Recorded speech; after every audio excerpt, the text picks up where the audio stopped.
नमस्कार, जय हिंद साथियों। ग्राम सभा न्यूज पर आप सभी का स्वागत है। ग्राम सभा न्यूज, हर कदम आपके साथ। आज बुंदेलखंड के कई क्षेत्रों में तेज़ हवाएं चलीं और कहीं कहीं ओलावृष्टि भी हुई। ये बुंदेलखंड का माधवगढ़ क्षेत्र है, जहां पर किसानों की गेहूं, आलू व सरसों की फसलें तेज़ हवाओं के कारण ज़मीन पर लेट गईं। कहीं कहीं पर ओलावृष्टि से फसलें बहुत बुरी तरह से बर्बाद हो गई हैं।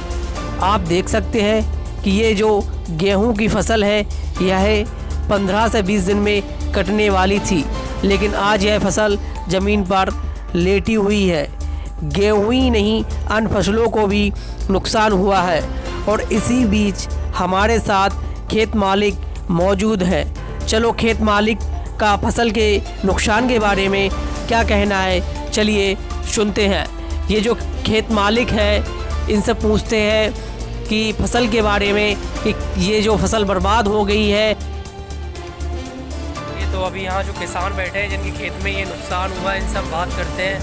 सर, ये जो फसल आपकी नुकसान हो गया है, इस फसल का तो कैसा क्या है, कुछ बताना चाहेंगे आप? अब नुकसान है तो अब क्या बताएं। जी, बहुत ज़्यादा नुकसान है। आपकी पूरी जो गेहूं की फसल थी पूरी तरह से बिक चुकी है।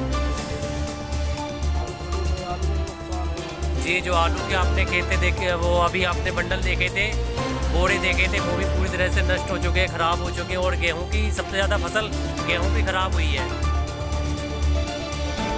गेहूं और सरसों की फसल ज़्यादा ख़राब हुई है। ये कैलोर गांव है, जहां पर ये खेत है और जहां पर ये सबसे ज़्यादा नुकसान हुआ है फसलों में। जी हाँ, नुकसान बहुत ज़्यादा हुआ है किसानों का। बुंदेलखंड के क्षेत्र में माधवगढ़ के आसपास के जो गांव हैं, उनमें बहुत ज़्यादा नुकसान हुआ, क्योंकि यहाँ तेज़ हवाएं तो चली ही, साथ में ओलावृष्टि भी हुई, जिसके कारण जो सरसों की फसल थी उसके दाने झड़ गए हैं ज़मीन पर। और जो गेहूं की फसल थी वो आप देख सकते हैं कि ये जो खेतों में लेटी पड़ी हुई है। अब इसे काटने में बहुत दिक्कत आएगी, बहुत कठिनाई आएगी, क्योंकि जो किसान है उसका आय का स्रोत यही जो फसलें हैं। लेकिन बेमौसम बारिश या ओलावृष्टि होना किसानों के लिए बहुत ही दर्दनाक होता है। ये बिन मौसम बरसात हो जाती है, जिसके कारण आप देख सकते हैं कि जो फसलें हैं बहुत ज़्यादा तरह से क्षतिग्रस्त हो गई हैं। अब इन्हें कुछ दिनों बाद काटना था, लेकिन अब क्या ये फसलें किस प्रकार से काटी जाएंगी, बहुत मेहनत लगेगी। इन्हें काटने के लिए पैसे भी ज़्यादा लगेंगे, क्योंकि इन पे अब हार्वेस्टिंग नहीं हो पाएगी। जो हार्वेस्टर होता है वो काटता है, अब वो नहीं काट पाएगा, अब हाथों से कटवानी पड़ेगी। आप देख सकते हैं। क्या सरकार की ओर से किसानों को सहायता मिलती है या नहीं, देखना होगा।